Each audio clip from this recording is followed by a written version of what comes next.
Safira Aulia Hutami dari grup 4 Digital Marketing berbasis Cloud di NF Academy. Di sini aku mau sedikit ceritain terkait materi soft skill tentang komunikasi dari Kadiah selama di program MSIB Batch 6 ini. Apa sih itu komunikasi? Jadi, komunikasi adalah proses penyampaian atau tindakan dari pengirim pesan atau yang biasa kita sebut komunikator kepada penerima pesan atau yang biasa kita sebut komunikan. Tujuannya ialah menciptakan kesepahaman antara komunikator dan komunikan sehingga diharapkan akan menjadi komunikasi yang efektif yang dimana pesan tersampaikan dan dapat ditangkap dengan jelas oleh komunikan atau penerima pesan. Kalian tahu nggak sih kalau komunikasi itu ada jenisnya loh. Yang pertama ada komunikasi intrapersonal dan interpersonal. Nah, apa sih itu interpersonal dan interpersonal? Yuk kita jelasin.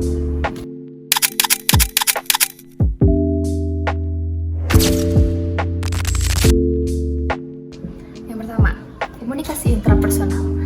Menurut Jalaluddin Rahmat pada tahun 2011 menyatakan bahwa komunikasi intrapersonal merupakan proses penyampaian informasi atau pengolahan informasi melalui sensasi, persepsi, lalu memori dan berpikir. Nah, contohnya ialah di saat kita datang ke rumah makan, kita menanyakan kepada diri sendiri, kira-kira enaknya makan apa ya? Nah, output yang dikeluarkan itulah yang jawaban kita lah yang akan menjadi interpersonal. Nah, yang kedua, ada komunikasi interpersonal. Menurut Agus M. Harjana, komunikasi interpersonal merupakan interaksi antara dua orang atau lebih yang dimana komunikator dapat menyampaikan pesannya secara langsung dan komunikan dapat menerima pesannya secara langsung. Nah, contohnya berbicara tentang program-program terkait perusahaan dengan atasan atau rekan kerja. Yang terakhir, bagaimana sih komunikasi yang efektif itu? Nah, kita bahas ya bareng-bareng. Ciri-ciri komunikasi yang efektif ialah yang pertama ialah memiliki tujuan dan topik yang jelas. Maksudnya ialah kita harus menentukan topik yang jelas yang akan kita bahas sehingga pokok pembicaraan dapat mengerucut dan tidak kemana-mana sehingga mendapatkan output atau hasil yang kita harapkan. Yang kedua, ada komunikasi yang terjaga.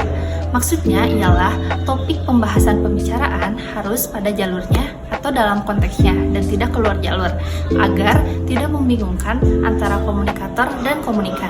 Yang ketiga, dua arah. Dua arah antara komunikan dan komunikator saling menanggapi sehingga masing-masing dapat mendapatkan feedback yang diharapkan. Yang keempat, membuat hubungan lebih erat.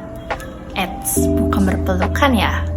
Jadi maksud membuat hubungan lebih erat di sini ialah dengan komunikasi yang efektif atau sesuai jalurnya dan konteksnya, kita dapat menghasilkan output yang membuat hubungan kita atau hubungan antara komunikan dan komunikator menjadi lebih erat. Nah, yang terakhir yang kelima, yaitu menghasilkan pemahaman dan action.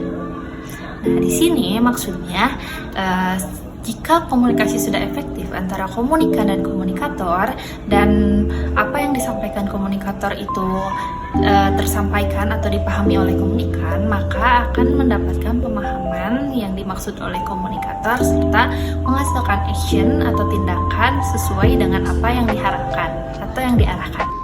Nah, itu dia materi yang dapat aku sampaikan pada kalian terkait soft skill komunikasi. Aku harap materi ini atau video ini dapat bermanfaat bagi kalian semua dan mohon maaf bila ada tutur kata yang salah. Kita masih sama-sama belajar. Jadi, ayo kita belajar bareng-bareng lagi. Bye-bye.